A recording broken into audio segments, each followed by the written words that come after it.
The emergency alert screamed across every phone in Cedar Falls at exactly 3:47 a.m. But Sarah Mitchell was already awake, standing at her kitchen window, watching the sky turn a color she'd never seen before, a sickly green that seemed to pulse with malice. She pressed her hand against the glass, feeling it vibrate with distant thunder, and whispered the same prayer her grandmother had taught her 40 years ago. What she didn't know yet was that this storm would strip away everything she thought defined her life, only to reveal what had been buried underneath all along. And she wasn't alone. Across town, in mansions and shelters, in hospital rooms and holding cells, the storm was coming for all of them, not to destroy, but to expose the truth they'd all been running from. The gathering dark. Sarah Mitchell had lived in Cedar Falls, Iowa for 52 years, and she thought she knew every mood of its sky. She'd grown up watching her father read the clouds like scripture, predicting rain by the smell of the air and the behavior of the cattle on their small farm. She'd raised her own 2 children here, teaching them the same reverence for the land that her parents had taught her. But the sky she saw that pre-dawn morning was something foreign, something wrong. She pulled her cardigan tighter around her shoulders and moved away from the window, her bare feet silent on the cold kitchen tile. Her husband, Michael, was still asleep upstairs, or pretending to be. They'd barely spoken in 3 weeks, not since the bank had sent the final foreclosure notice. 40 acres of Mitchell land, worked by 3 generations, about to be auctioned off to pay debts they'd accumulated trying to save it. The farm equipment lot gathered dust in the barn.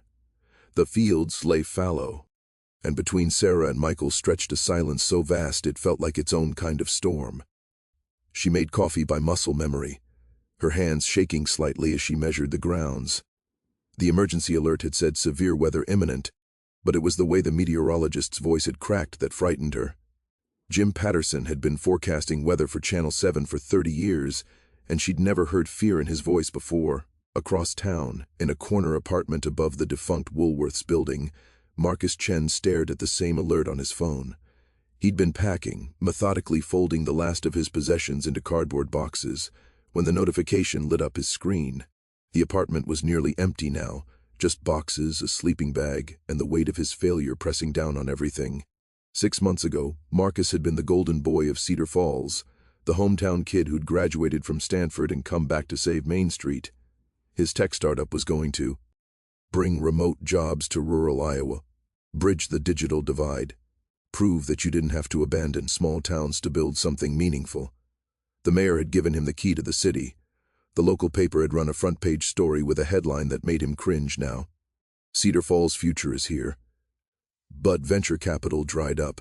The beta test failed spectacularly. And one by one, his team of 12 had left, taking jobs in Des Moines, Chicago, San Francisco, anywhere but here. Now Marcus was 31 years old, unemployed, and about to move into his parents' basement. The Stanford degree might as well have been printed on toilet paper for all the good it was doing him. He walked to his window and looked out at the churning sky. The street lights below flickered once, twice, then went dark. In the sudden blackness, he could see his own reflection in the glass, a ghost of a man who'd promised everything and delivered nothing. 7 blocks away, in Cedar Falls Memorial Hospital, Dr. L. Ina Rodriguez was in the middle of a double shift that had already lasted 16 hours. She stood at the nurse's station, reviewing charts she could barely focus on, her eyes burning with exhaustion. The hospital was understaffed. It had been understaffed for 2 years now, ever since the county health system consolidated and cut their budget by 40%. What used to take 4 nurses now took 2. What used to take 3 doctors now fell on Elena's shoulders alone. She'd moved to Cedar Falls 3 years ago from Houston, taking a massive pay cut for what she'd thought would be a quieter life, a chance to practice medicine the way she'd dreamed about in medical school, actually knowing her patients, actually making a difference. Instead, she spent her days triaging crises, putting out fires, watching people suffer, because there simply weren't enough hands to help them all. The emergency alert appeared on every screen in the hospital simultaneously. Elena looked up from her charts to see the fear ripple through the waiting room. An elderly woman clutched her purse tighter. A young father pulled his daughter closer, and Elena felt something cold settle in her stomach because she absolutely knew, that whatever was coming, they weren't ready for it. In the Cedar Falls County Jail, 23-year-old Darius Thompson sat on his bunk and watched the storm build through the narrow window of his cell. He'd been here for 11 months, still waiting for a trial date that kept getting postponed. The charge was possession with intent to distribute, but what they'd found in his car was barely enough for personal use. Still, his public defender had explained it to him carefully. Young black man, prior conviction for shoplifting when he was 17, conservative county. Take the plea deal, serve 18 months, or roll the dice on a trial that could mean 5 years. Darius had refused the plea, not out of stupidity but out of something his grandmother had led righteous stubbornness. He was tired of being told what he was before anyone bothered to find out who he was. Tired of being a statistic, a problem, a cautionary tale. So he sat in his cell, reading borrowed books and writing letters to his 7-year-old daughter that he wasn't sure anyone was actually giving her, and he waited. The emergency alert came through on the guard's radio, crackling with static. Darius heard the fear in the guard's voice as he called it in, heard the uncertainty about what to do with the inmates if they needed to evacuate. He pressed his face against the bars and watched the sky turn colors he'd only seen in paintings of the apocalypse. And in the largest house in Cedar Falls, a restored Victorian mansion on Heritage Hill, Margaret Caldwell sat in her late husband's study and wondered if this was finally it, the reckoning she'd been dreading for 30 years. She was 74 years old, a widow, a former school principal, a pillar of the community. She'd served on every board, chaired every committee, donated to every cause. The Caldwell name was synonymous with Cedar Falls. But Margaret carried a secret that weighed on her like stones in her pockets. 30 years ago, when she was principal of Cedar Falls High School, a young teacher named Rebecca Santos had come to her with accusations against a beloved football coach. Rebecca had evidence, had witnesses, had everything but Margaret's support. And Margaret, terrified of the scandal, terrified of what it would mean for the school's reputation and her own career, had quietly pressured Rebecca to drop it. The coach had retired a hero 5 years later. Rebecca had left teaching entirely. Margaret had told herself she'd been protecting the greater good, protecting innocent students from a media circus, protecting the town. But late at night, in the moments before sleep, she knew the truth. She'd been protecting herself. And when Rebecca had died in a car accident 8 years AG, Margaret had felt both terrible grief and terrible relief that the secret would die too.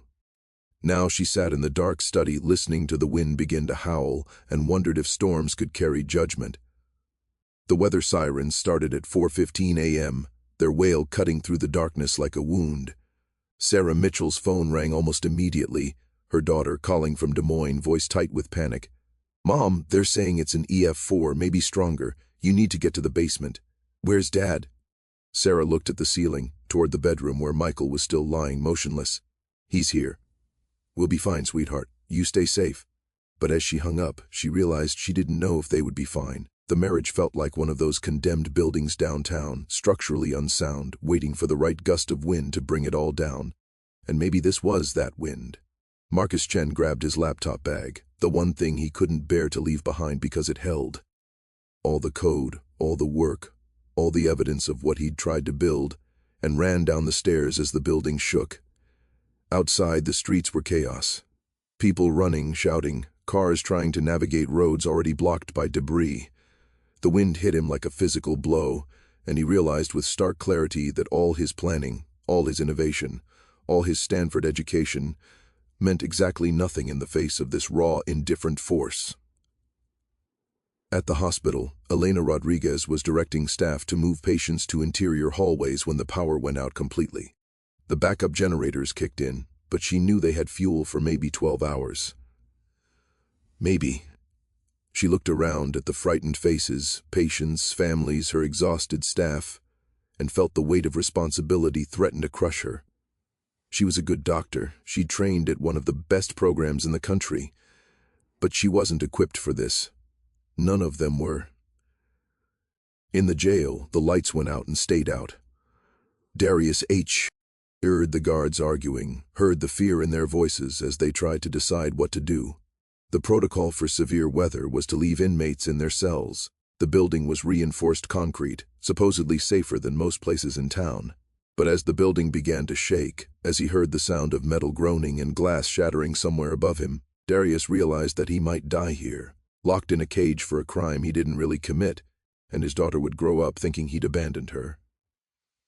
He pressed his hands against the concrete wall and felt the vibration of the storm. And he prayed, not the prayers his grandmother had taught him, but something rawer, more desperate. Just let me live. Just let me get out and be a father to my baby girl. Just let me matter before I'm gone.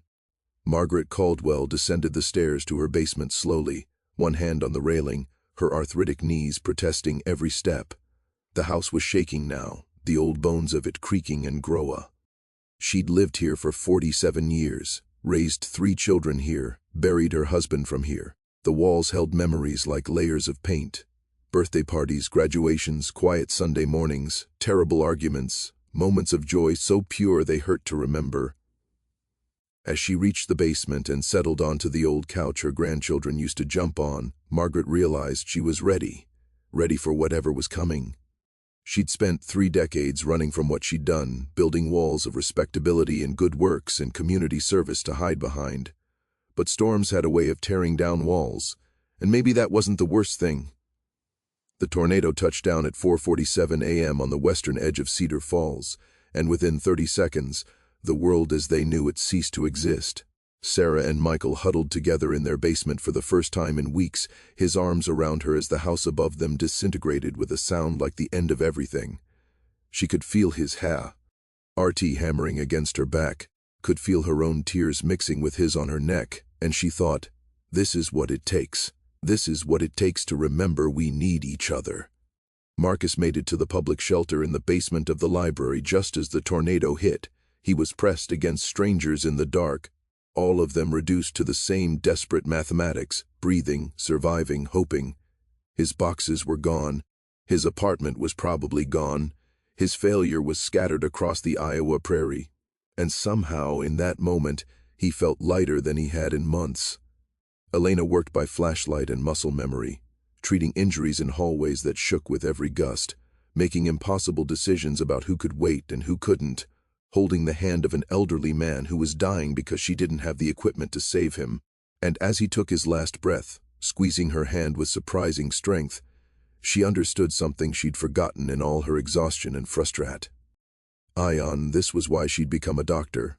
Not to save everyone, that was impossible, but to be present for people in their most vulnerable moments, to witness, to care, to try. In the jail, the tornado peeled off part of the roof, and suddenly Darius could see the sky, could feel rain on his face through the bars. The guards had fled to their own shelter, leaving the inmates locked in. But one guard, a young guy named Tommy who'd always treated Darius with basic decency, came back. Came back with keys unlocking cells, shouting at them to get to the reinforced section. He didn't have to. He could have saved himself. But he came back, and as Darius ran with the others to safety, he understood that the world was more complicated than he'd wanted to believe. There were bad systems and good people trapped in them. There was prejudice and there was also grace. There was brokenness, and there was also the possibility of being broken open to something better. Margaret's basement flooded as water main broke, and she found herself standing in 3 feet of freezing water, clinging to exposed pipes, too old and too stubborn to be afraid anymore. The house above her was being torn apart. She could hear it going piece by piece. All those memories, all that history, all that carefully constructed respectability scattered to the wind. And she started to laugh. Not hysteria, but something else. Relief, maybe, or recognition, because she was still here, still breathing. And the secret she'd carried was just a secret, just a mistake, just a human failure that had felt insurmountable but was really just ordinary. She'd been so afraid of being ordinary, of being flawed, of being seen as anything less than perfect. But storms didn't care about reputations. Storms made everyone equal. The tornado moved through Cedar Falls for 7 minutes. 7 minutes that killed 11 people, injured dozens more, and fundamentally altered the landscape of the town. When it finally lifted, moving northeast toward empty farmland, the silence that followed was almost worse than the noise. What rises? The sun came up on a Cedar Falls that looked like it had been through a war. Sarah Mitchell emerged from her basement with Michael to find their house essentially gone, Just the foundation and parts of 3 walls still standing. Everything else was debris scattered across what used to be their fields. The barn was flattened. Her grandmother's china cabinet, which had survived 3 generations, was embedded in a tree 100 yards away. She stood there, looking at 40 years of her life reduced to rubble, and felt Michael's hand find hers. They hadn't held hands in months. His grip was tight, desperate, and when she looked at him she saw tears streaming down his face. "I'm sorry," he said, and his voice broke. "Sarah, I'm so sorry. I thought if I could just fix it, if I could just save the farm, you'd forgive me for all of it. For failing. For not being the man you am." "Arid." Sarah squeezed his hand, looking at the destruction around them. "The man I married was never perfect, Michael. I never wanted perfect. I wanted real. I wanted us." She turned to face him fully. "We lost the farm. We lost the house. But we didn't lose each other, not unless we choose to." He pulled her close, and they stood there in the wreckage of everything they'd built, holding each other as the sun climbed higher. And Sarah felt something she hadn't felt in years, hope. Not hope that things would go back to the way they were. They couldn't, and maybe that was okay. Hope that they could build something new, something honest. Marcus Chen stumbled out of the library shelter into a main street he barely recognized. Storefronts were destroyed, trees were down. The Woolworths building where his apartment had been was missing its entire top floor. His boxes, his belongings, his carefully packed up failure. All gone. He started walking, not sure where he was going, just needing to move. And everywhere he looked, he saw people emerging, checking on each other, calling out names, offering help. Mrs. Patterson from the bakery was pulling boards off a trapped dog. The Thompson brothers were clearing debris from the road with their bare hands. A group of teenagers he recognized from the coffee shop were organizing, creating a makeshift triage area, directing people who needed help. And then he saw her, Dr. Rodriguez from the hospital, covered in dust, her scrubs torn but moving with purpose. She was setting up a medical station right there on Main Street, treating people as they stumbled in. No hospital, no equipment, just her knowledge in her hands and her refusal to stop caring. Marcus approached her. "What can I do?" She looked at him, this stranger, and didn't hesitate. "Can you organize? We need to know who's missing, who needs medical attention, what resources we have. We need a system." And suddenly, Marcus understood. His startup had failed because he'd been trying to impose solutions from the outside, trying to fix Cedar Falls with technology it didn't ask for. But this was what they actually needed. Not an app, not venture capital, just people with skills, working together, solving real problems in real time. "I can do that," he said, and pulled out his laptop. The battery was dying, but he had enough juice. "Let's build a system." At the hospital, Elena had been working for 22 hours straight when she finally let herself stop. The generators had held. They'd treated everyone who'd made it to them. They'd lost 3 patients, the elderly man, a woman with a head injury they couldn't stabilize, and a child who'd been crushed by debris before anyone found her. Elena sat on the floor in an empty hallway and let herself cry. Not delicate tears, but great, gasping sobs that shook her whole body. Because she was so tired, because she'd tried so hard, because it wasn't enough, would never be enough, and she still had to tee up and try again. A hand touched her shoulder. She looked up to see Sarah Mitchell, the farmer's wife she'd treated for pneumonia last winter. Sarah was covered in dust, clearly exhausted, but she sat down next to Elena without a word. Then another person sat down. Then another, a half-dozen people, strangers and neighbors, just sitting with her in her grief. "You saved my nephew," one woman said quietly. "He came in with asthma complications. You stayed with him for 2 hours. You set my daughter's broken arm when we couldn't afford the specialist," said another. "Never charged us extra." And Elena realized she had been making a difference. Maybe not in the grand, dramatic way she'd imagined in medical school, but in the small, essential ways that actually mattered. One patient at a time, one crisis at a time, one moment of care in a world that desperately needed caring. She wiped her eyes and stood up. "Okay," she said. "Let's get back to work." Darius Thompson walked out of the damaged jail into a town transformed. The guards who'd left them locked up were facing serious questions, but Tommy, the young guard who'd come back, was being called a hero. Darius had given a statement about what happened, but he wasn't sure it would matter. He was still charged with a crime. The system was still the system. But then something unexpected happened. The jail was too damaged to hold anyone except the most violent offenders, and Darius wasn't considered violent. The judge, who'd had to evacuate her own home and was now sitting in a makeshift courtroom in the community center, looked at his case with fresh eyes. 11 months in jail waiting for trial. Evidence that suggested personal use, not distribution. A public defender who'd been managing 60 cases at once and could barely remember Darius's name. "Mr. Thompson," the judge said, and her voice was tired but not unkind. "I'm releasing you on your own recognizance. We'll schedule a hearing for next month. But I want you to know, I've been doing this job for 15 years, and this storm has made me think about a lot of things. About justice, about mercy, about who we're actually serving. So when we do have that hearing, I'm going to be looking very carefully at whether this case should have ever been brought in the first place." Darius walked out of the community center into sunlight, barely able to process what had happened. And the first thing he did was call his mother, ask her to bring his daughter. He sat on the steps and waited, and when that little girl ran toward him, when she threw herself into his arms shouting, "Daddy, Daddy," he held her and cried and promised himself that he would never, ever take another moment with her for granted.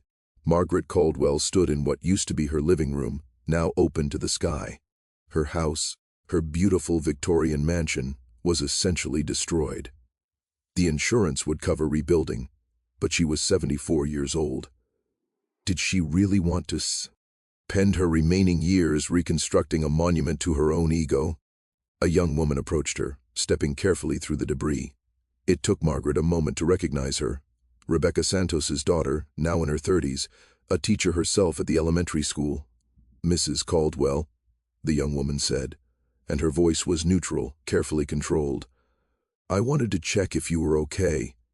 Margaret looked at her, this daughter of the woman she'd failed, and felt something break inside her. "Why?" she asked. "Why would you check on me?" "Your mother came to me for help, and I turned her away. I protected my reputation instead of doing what was right. I've carried that for 30 years, and I never apologized. I never tried to make it right." The young woman was quiet for a long moment. Then she said, "My mother told me about that before she died. She told me she'd forgiven you." "How could she?" Margaret whispered. "Because she understood that you were afraid, that you had a human mistake, that carrying it for 30 years was its own kind of punishment." The young woman looked around at the destroyed house. "Mrs. Caldwell, the storm already took your house. Don't let it take the rest of your life too. Whatever time you have left, use it better." And she walked away, leaving Margaret standing in the ruins of her carefully constructed life, feeling something she hadn't felt in decades. Forgiveness. Not just Rebecca's forgiveness, but the possibility of forgiving herself. Over the next weeks, Cedar Falls rebuilt. Not just physically, though that happened too, with volunteers coming from across the state, with federal aid and insurance money, and an outpouring of support that reminded people why small towns mattered. But they rebuilt emotionally, spiritually, in ways that couldn't be measured in lumber and shingles. Sarah and Michael Mitchell decided not to rebuild the farmhouse. Instead, they sold the land to a young farming cooperative and moved into a small apartment in town. Michael got a job at the hardware store, and Sarah started volunteering at the food bank. They had dinner together every night, talking about their days, relearning each other. Their children visited more often, surprised and delighted by their parents' second act.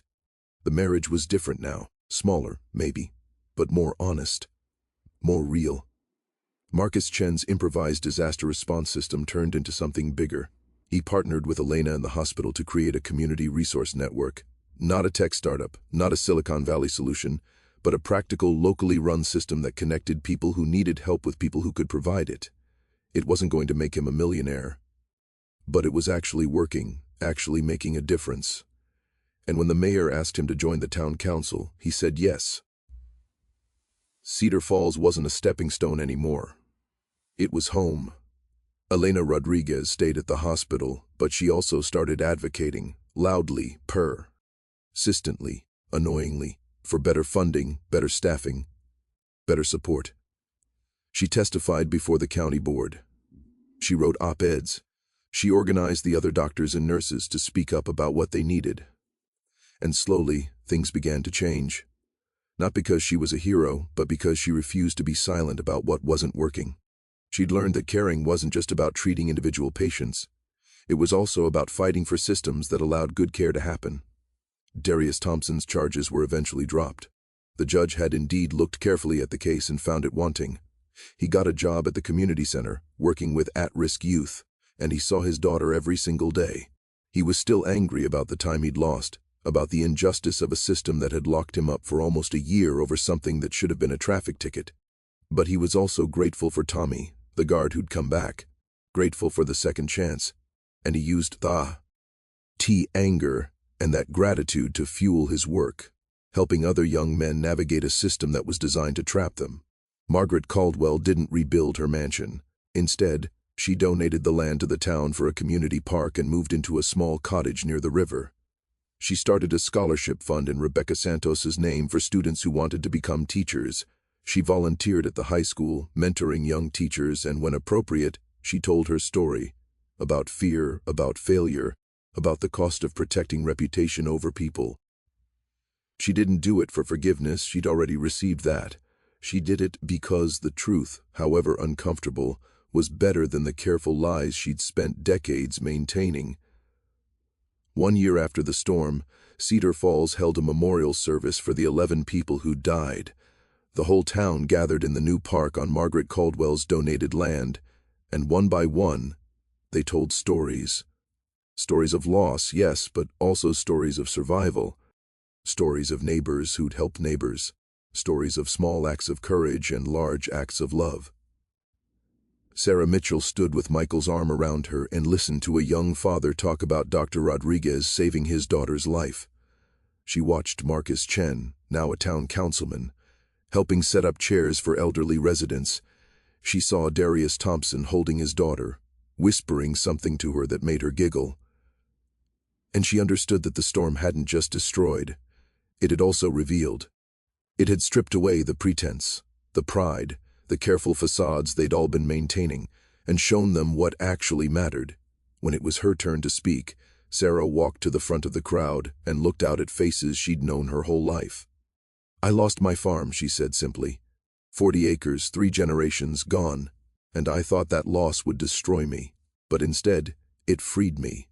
It freed me to ask what I actually valued. Not what I was supposed to value, not what my parent, CS valued, but what mattered to me. And what mattered was standing here, with you, rebuilding together." She paused, looking at Michael. "The storm showed us who we really were. And yeah, some of what it showed us wasn't pretty. But it also showed us that we were stronger than we thought. More connected than we realized. More capable of starting over." Elena spoke next, and she talked about the 3 patients they'd lost, saying their names clearly, making sure they were remembered. "I became a doctor because I wanted to save everyone," she said. "And the storm taught me that I can't. But it also taught me that trying anyway, showing up, doing the work, caring even when it hurts, that's enough. That's everything." Marcus talked about failure, about coming home a success and leaving a failure, and discovering that neither label really captured what it meant to be part of a community. "I thought I had to fix Cedar Falls," he said. But Cedar Falls didn't need fixing. It just needed people. To show up, to stay, to care. And that's something you can't do from San Francisco or New York. You have to be here. You have to be present. Darius spoke about justice and mercy, about systems that needed to change, and people who had the courage to change them. "The storm gave me my life back," he said, holding his daughter's hand. "Not because it was fair. Nothing about what happened to me was fair. But because it made people stop and look at what we were doing to each other, how we were failing each other. And some people, like Judge Morrison and Guard Tommy, chose to do better. That's all we can ask. That's all we can do. Choose to do better." And finally, Margaret Caldwell stood before her neighbors, this elderly woman who'd been a pillar of the community for decades, and she did something she'd never done publicly before. She told the truth, about her failure, about her fear, about the years she'd spent hiding behind respectability. "The storm took my house," she said, her voice strong despite her age, but it gave me something more valuable, the courage to be honest, to stop performing and start living. I'm 75 years old, and I'm finally figuring out that being respected for a lie isn't worth anything. Being loved for the truth, flaws and all, that's what matters. As the sun set on the memorial service, the people of Cedar Falls didn't disperse immediately. They lingered, talking, sharing food someone had brought, watching children play in the new park. And Sarah, standing with Michael, watching Marcus chat with Elena while Darius's daughter ran circles around them, felt something settle in her chest. The storm H been terrible. It had killed, destroyed, traumatized, but it had also, impossibly paradoxically, been a kind of gift. It had forced them all to ask what really mattered, and in answering that question, they'd found their way back to each other, back to themselves, back to the essential truth that humans need each other more than they need houses or reputations, or even farms that have been in the family for generations. Do you regret it? Michael asked quietly, reading her thoughts the way he used to when they were young. Losing the farm? Sarah considered the question honestly. I regret that it happened the way it did. I regret the pain, the fear, the loss. But I don't regret where we ended up. Do you? Michael pulled her closer. No, I was so afraid of losing what we had that I almost lost you. The storm took the farm, but it gave us a chance to start over, to build something better. I'll take that trade. They stood together as the light faded, watching their town. Broken, rebuilding, resilient. And Sarah thought about her grandmother's prayer, the one she'd whispered that terrible morning. She couldn't remember the exact words now, but she remembered the feeling behind them. Please let us survive. Please let us find what matters. Please let us be better than we were. The storm had answered, in its own terrible transformative way. Cedar Falls would never be the same, but maybe, just maybe, it would be better. Not because the storm had fixed anything, but because it had broken them open enough to let the light in. And in that light, they could finally see each other clearly, honestly, without the masks they'd all been wearing. That night, as Sarah and Michael walked home through streets still being rebuilt, past neighbors calling out greetings, past the empty lot where their farmhouse used to stand, Sarah felt Michael squeeze her hand. "What are you thinking?" he asked. "I'm thinking," Sarah said slowly, "that storms don't just destroy. They also clear a space for new growth. They tear down what's dead so something alive can take root." "That's very poetic for someone who used to make fun of my attempts at philosophy," Michael teased. Sarah laughed, and it felt good, felt real. "Yeah, well, the storm made a poet out of me. Among other things, Michael agreed. And they walked on together, into whatever came next, finally, on the same page. This storm in America wasn't just weather. It was a mirror reflecting back what we'd forgotten about ourselves. That we're fragile and we're strong. That we fail and we forgive. That we lose everything and we find what matters. That we're connected in ways we can't see until the storm strips away everything else. The winds will come for all of us eventually, in one form or another. The question is, what will we build when they pass? Will we reconstruct the same careful lies, the same proud facades, or will we have the courage to build something honest, something real, something that acknowledges our brokenness while reaching for connection anyway? Cedar Falls chose connection. They chose truth. They chose each other. And in the end, that's the only shelter that really matters. Not the houses we live in, but the hearts we hold. Not the reputations we maintain, but the honesty we practice. Not the storms we avoid, but the grace we show each other when the winds inevitably come. The storm passed. But what it revealed about human resilience, about community, about the possibility of transformation even in devastation, that remains. That's the legacy. That's the hope. That's the truth worth holding on to when the next storm comes.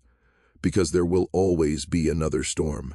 But there will also always be the morning after, when we emerge from our shelters and look at each other and choose to rebuild together. That's not just weather, that's everything.